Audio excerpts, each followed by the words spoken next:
We were asking John about it a little bit, but the way the line's improved in the last couple weeks, that's been certainly pivotal during this winning streak. How have you noticed it?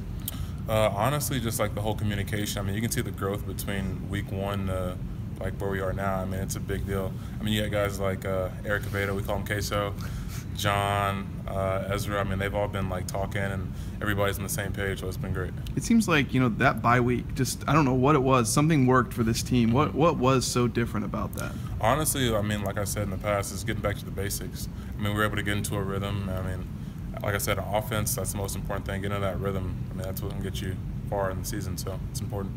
With that, I asked John about it a little bit. The offense hasn't been turning the ball over very much at all, and part of that's even the old line. Quarterbacks aren't getting hit, running backs aren't getting hit by the line of scrimmage very much. How much pride do you guys take in it, even though you're not the ones toting the ball? A lot. I mean, as an old line, we're trying to play as fast and as physical as we can. And I mean, if we can keep Brett safe, we know he'll make things happen. Same with Montel, and same with the running back. So it's great. You mentioned Montel. Why has he been able to fit in so well at Boise State? The guy just came in the summer and then boom. Honestly, I just think like how unselfish he is. I mean, like he's for the team. Like whatever we ask him to do, he'll do it and give 100%. And I mean, that's awesome. Especially somebody that's transferring in that like wants a spot to play. So it's cool. Brett said he had more trust in you guys. Do you guys feel that same way with him? Oh yeah, most definitely. I mean, like we know he's gonna like put us in like the right spots and everything. And as far as the protection, like if he needs to make an adjustment for us, like we know and trust that he's making the right adjustment, things of that nature. And I mean, we know like if we block for him, the ball's gonna go to where it needs to go. So it's great. What have you seen on tape from Colorado State's defense? Oh, their front seven is pretty good. I mean, we've seen them last year. I mean, they're pretty good. They bring a variety of blitzes and things of that nature. So it'll be a fun challenge. Is there a different set of urgency as the season goes forward, and each game means a little bit more as you head towards a Mountain West championship? Honestly, I'm just trying to enjoy, as much of it as I can. I mean, it's my last probably 3 regular season games, so I'm trying to have as much fun with it as I can. Coach Harsin mentioned, trying to push away any outside distractions. Yeah. As the win streak continues, do you feel any more pressure like that? Or honestly, no. I mean, like all of us here, we know what we need to do to get to where we need to go. So we're just trying to put our heads down and play as hard as we can. How do you feel like your group's been able to handle the road so far this year? Honestly, I think we've been pretty solid.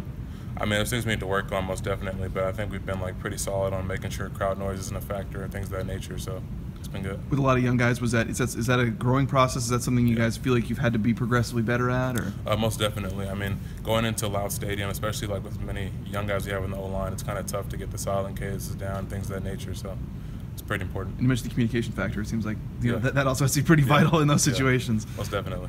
And I asked John about him, but I want to ask you about Ryan Wolpen. What stands out to you about that guy? He's a beast. I mean, he's quick on his feet. He's super strong. He runs really hard, so it's awesome to watch him play. That strength thing, I wonder what it's like, because they talk about how much that guy can lift, and I don't think a guy that's like 5'7" or whatever can do that, but I guess he can. He's a strong dude, man. I know he squats like, I think he's in the 6s. I think it was. He's pretty strong. I mean, that's pretty impressive. Is that up there with you guys? Honestly, I think Mason might be the strongest one. I know he didn't squat in the spring, or max in the spring, but I think it was like 6'6" or something like that. Something funny. So, yeah, that was his max. CSU is a new stadium. Thoughts on that? Have you guys kind of seen some pictures? Excited? I haven't seen any pictures of it, but I have some friends that have played there, and they say it gets pretty loud. It's a pretty fun environment, so I'm excited. Yeah. What's it going to be like, for you? I mean, being a senior and everything that you've gone through. And you mentioned that those last couple games, and I know senior week's next week. But what's that going to be like for you, considering everything that you've gone through here? Honestly, I'm just excited for it. I mean, it's been a long 5 years. I mean, coach changes, different positions being played. It's been a whirlwind. I'm excited I came here and excited for the opportunities I've had. So. And you look slightly different from when you got here, right? Yeah, I was around like 250, 240 something. I'm like at 3 bills right now, so it's a big difference. Yeah. Are you gonna be that guy when he gets done playing football? Is all of a sudden it's gonna shut I'm him losing off? it. Most definitely, I'm losing it. Go back to playing some basketball. It'd be fun. Yeah.